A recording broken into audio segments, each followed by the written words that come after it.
Bueno, doctor Nieto, ¿usted cómo ve la posibilidad de esa foto que planteó el expresidente Juan Manuel Santos, una foto de Uribe y de Santos dándose la mano? El problema no es la foto, ni es que se den la mano.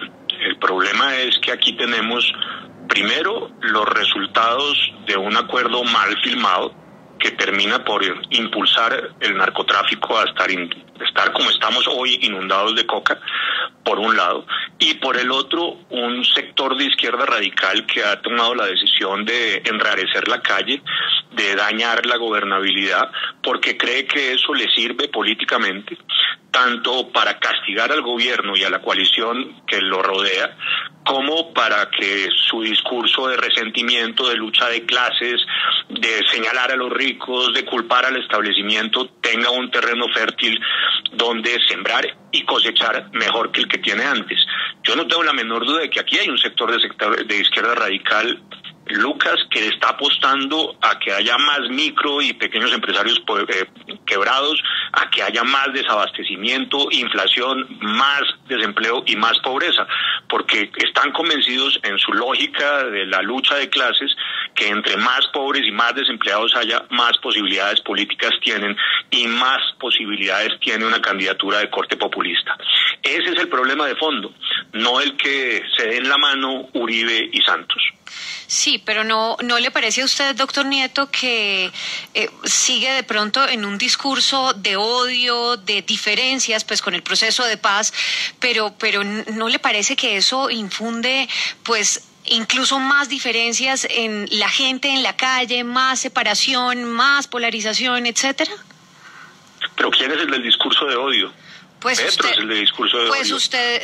Pues usted está hablando de nuevo de lo que para usted dejó el proceso de paz. Entonces yo lo veo con de nuevo un discurso de diferencia, de polarización. Señorita, déjeme precisarle. Una cosa es tener diferencias y otra cosa es un discurso de odio.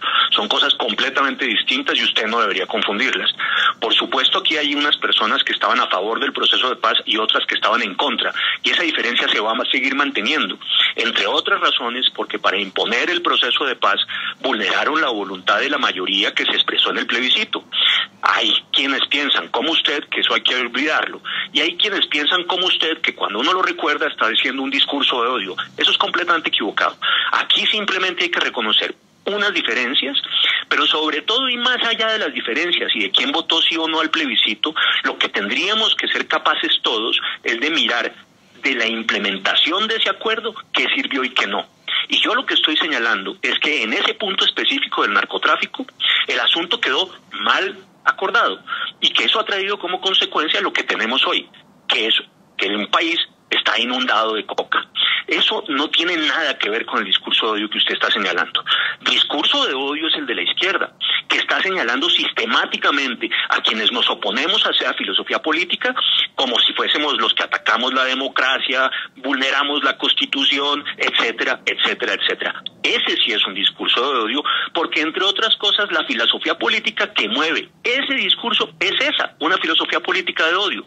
Yo me imagino que usted ha estudiado algo de marxismo y sabe en qué se fundamenta y cómo se construye la lucha de clases y ese ejercicio del uso del odio como un instrumento para poner a un sector de la población en contra de otro y por esa vía llegar al poder. Luego, su posición de señalarnos a nosotros que tenemos diferencias con lo que pasó antes y que estamos mostrando las consecuencias y que creemos que esas consecuencias afectan la situación actual, de que somos nosotros los que tenemos discurso de odio, le digo con franqueza, es francamente inaceptable. Aquí tenemos que ser capaces, repito, de reconocer lo bueno y lo malo que haya dejado ese proceso, en un ejercicio en el cual no se nos impida a nosotros que teníamos en su momento profundas diferencias con ese acuerdo pactado, que las señalemos y que señalemos también cuáles son las consecuencias. Ahora, repito, el proceso de paz no tiene que ver en este caso concreto con la situación con la que estamos viviendo. ¿Usted cree que es el proceso de paz lo que tiene que ver con el Comité Nacional de Paro? Es más, se lo voy a poner de otra manera. ¿Usted cree que lo que ocurre en relación con la situación socioeconómica del país que nos dejó la pandemia, más desempleo y más pobreza, tiene que ver con el Comité Nacional de Paro? Si usted cree eso, está equivocada, porque bastaría mirar lo que pasó en noviembre del 2019, que fue el primer laboratorio de esto que ahora estamos viviendo, donde 5 meses, casi 6, antes de la pandemia, tenían el mismo discurso y además las mismas tácticas. Aquí el propósito no es conseguir una mejor situación socioeconómica en el país. Aquí el propósito del Comité Nacional del Paro no es que podamos ser exitosos en la lucha contra el desempleo y la pobreza. El discurso del Comité Nacional de Paro y de esos sectores de izquierda radicalizados es un discurso de carácter político y tiene una función política, y no deberíamos confundirnos.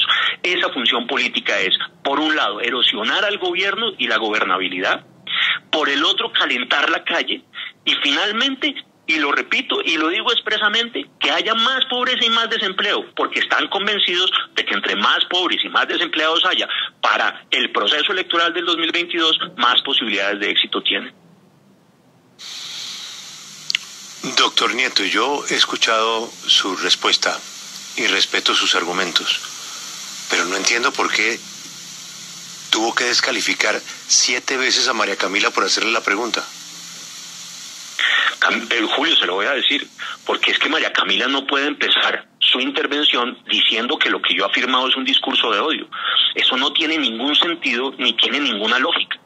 Entre otras razones, porque no había nada en lo que yo hubiera expresado que reflejara odio o lo que ella llama el discurso de odio. No, es que mire, es que yo no lo afirmé. Yo creo que usted no, yo creo que el equivocado es usted, porque es que yo no lo afirmé.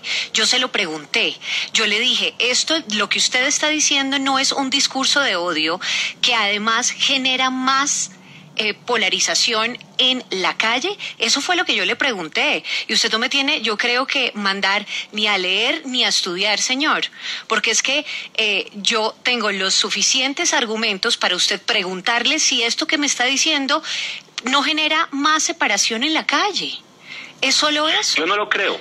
Yo creo que lo que genera más separación en la calle son posturas como la suya y esas preguntas que, aunque usted diga que no, están afirmando en el fondo que lo que yo estoy diciendo es un discurso de odio.